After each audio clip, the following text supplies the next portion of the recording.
Yeah, back here. Cigar Talk Weekly.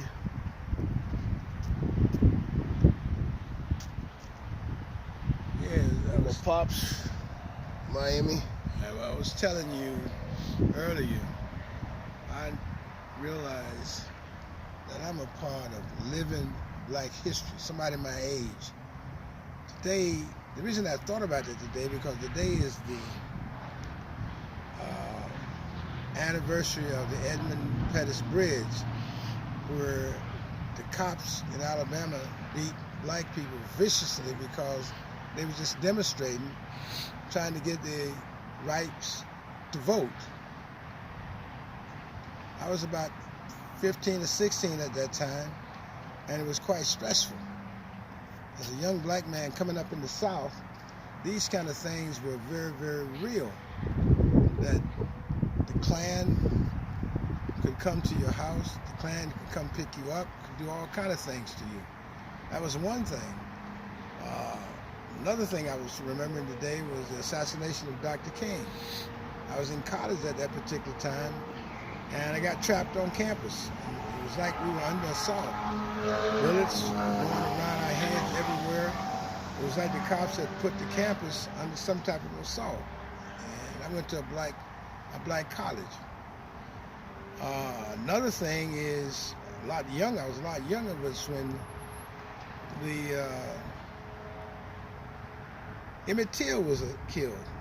Now that really, really frightened me because I was a real young kid at that particular time. And my mother was frightened. All of the people were frightened because this was the heart of some real evil shit that was going down in this country. And as a young black man, he was supposedly killed because he whistled at a white woman. We now know that was a complete lie. But these kind of things, each time this kind of stuff touches a young person, that's the amount of stress. And I can understand why a lot of black men are stressed out as they get older, because these things are kind of just added to their DNA, to their system. The very earliest thing I remember, I was working in the tobacco. I must have been about 6 or 7 years old, and I saw the white man who owned the tobacco beat down a black man in front of his family because the guy had torn a tobacco leaf. Can you imagine that stuff? And then you had the men who were killed, the two white guys and the black guy who were killed in Mississippi during the freedom rides. I think it was Swerner, Goodman, and Cheney. I mean, this is the stuff we went through now in the South. This was America. And then when I hear this president talking about we want to go back to make America great again, I asked him, when the fuck was America great? When it was killing black people? It wasn't great for us? So how you feel about that new anti-lynching bill? That's unbelievable to me. That after all these years, I had no idea that lynching was legal. And I heard 3 of those devils refused to vote against lynching even in 2020. I mean, what the hell is going on now? What's this going on? What the hell has black people done to these people? What are they afraid of? What I think it is, they're afraid of what they've done to us, and that they think revenge is a possibility.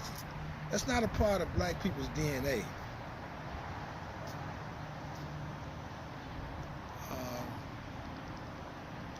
So I think one of our problems, though, what all of this has done to us is divide us as a people. Mm-hmm. We can't come to a concise idea on nothing. We can't agree on nothing. We are different. We differ on everything. But one thing we should be different on is how we've been treated in this country. It seems as though we love our oppressors more than ourselves, the people who were oppressed. I never forget what Malcolm said. So the master got sick, and we said, "We sick, boss?" The master's house caught on fire. We fought harder to put out the fire than the master. He called those house Negroes. I think I've always been a field Negro. The field Negro, the master house caught on fire. We prayed for a win. And when he got sick, we prayed that he died. So we got to get better. We got to get stronger for our offsprings. That's all I have to say on this right now. So you didn't watch the Malcolm yet, though? No, I haven't watched that because I think when I hear about things like that, I'm thinking that there are ulterior motives as to why they put these kind of movies out. Why is it important now to know who killed Malcolm? I think it's pretty plain who killed Malcolm. I think it was the authorities who killed Malcolm. Yeah, that's what it's saying in the movies. Basically, the NYPD, the authorities killed Malcolm, and the FBI was behind it. Right. And of course, they had a couple of moles going to the nation of Islam. Exactly. Yeah. He again trying to divide and conquer us. It was back to Hoover's counter-intelligence program, where he was sending different black groups negative letters from other black groups to get us to fighting each other. Myself, I don't believe anything that the man says. Nothing. Yeah. I agree.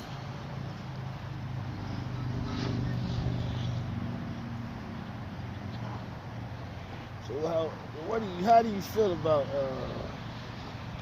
the foreign blacks in relation to African American issue that's going on? Well, this is something that's very disturbing to me.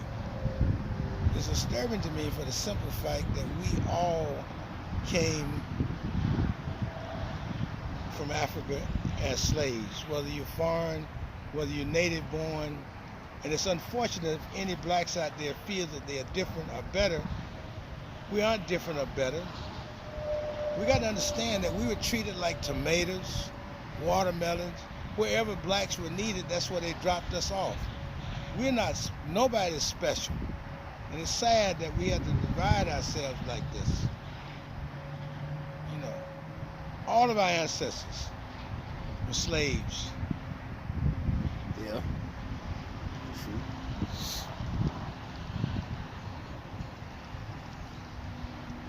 Makes sense.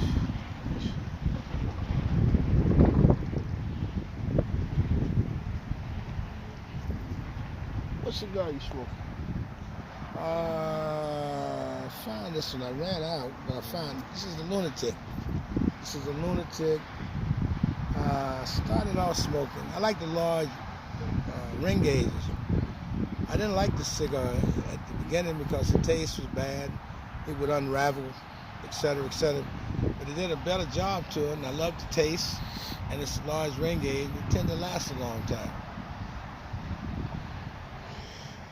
Yeah, I got the most controversial cigar, Cohiba. Nobody knows if this is real or fake, but I'm smoking today. That's all I got right now. I don't think it's fake because my friend is a doctor. He just got back from Cuba. His father was a diplomat from one of the islands, and he has some pretty good connections. I don't think it's fake.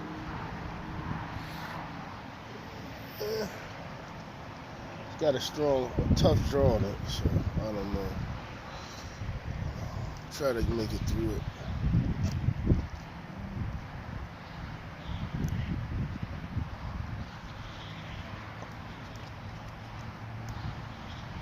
What should we talk about, man? That we can talk about the cigar industry, the tobacco industry. One of the things that always flabbergasts me is that none of the reps of the major cigar companies are black. Yeah. Nobody can tell me about cigars since I started working in cigar tobacco when I was about 7 years old, at every phase of it. So I know about cigars. It's like I might have smoked my first cigar when I was about 8. Then again, it tells us that by these major companies not hiring blacks to rep the product, but it also tells me we need to have our own cigar. Yeah, I've seen also like up in West Palm, they having these black themed cigar nights, but then they bringing in non-black cigar people to sell to them, and bringing in a DJ, getting them excited, you know, and the blacks are buying the stuff like crazy. Because we don't love ourselves, and we're always looking out for the master. Exactly. We're always looking out for the master. I'm being very controversial about politics. You know, I noticed this week I'm not a Democrat. I'm not a Republican. I live in America, and I vote. But I noticed, I've studied the Democratic ticket. The only one that really kind of makes a difference for us in terms of what he's saying is Bernie Sanders.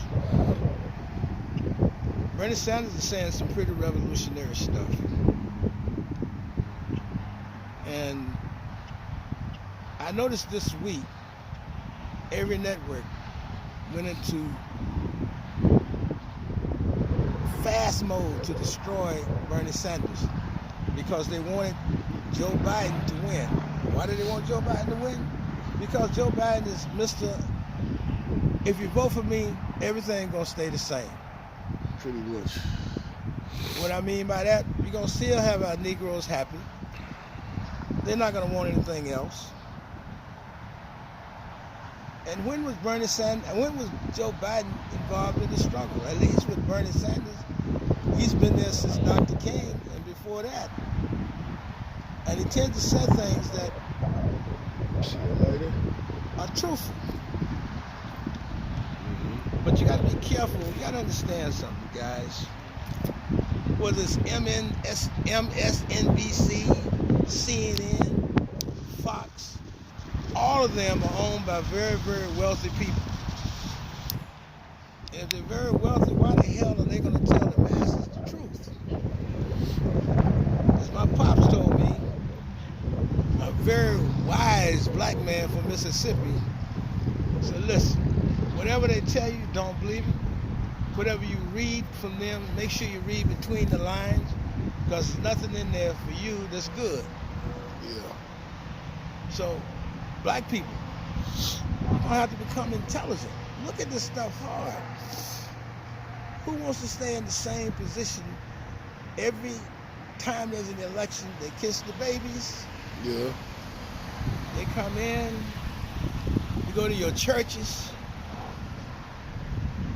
And with Bernie, they try to make him a socialist. Socialism is in the, first of all, the person, they don't know the difference between socialism, communism, and any other kind of ism. We already have socialism in this country. Yeah, a lot of people don't know the difference. If you think about it, one of the biggest socialists was Jesus Christ. Yeah. He was talking about socialism. Jesus Christ wasn't a capitalist, wasn't a communist. Yeah. So guys, it's time to wake up, man. From politics, look at our situation in this country. Most of the people in prison are black males, and I heard black females are catching up. Mm-hmm. Think about that. We're the minority. I think black men might make up 4% of the population, maybe 65% of the people in prison for dumb shit like marijuana. Yeah. Then they're gonna make marijuana legal, but you still in jail. It's time to wake up, people.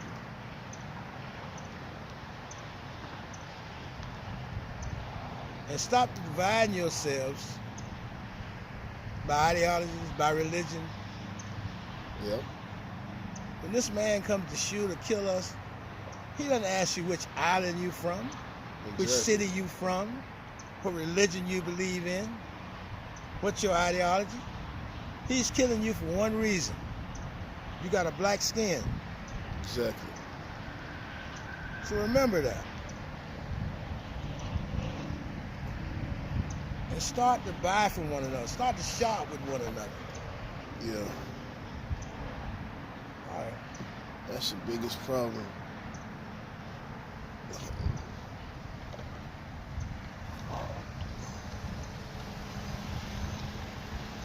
Yeah, that's the biggest problem. Turn us. Anyway, that's the Black History wrap up. Check us, Cigar Society, South Florida, Atlanta, Florida, 1947, and also Facebook and Twitter. Please share and subscribe. Yep.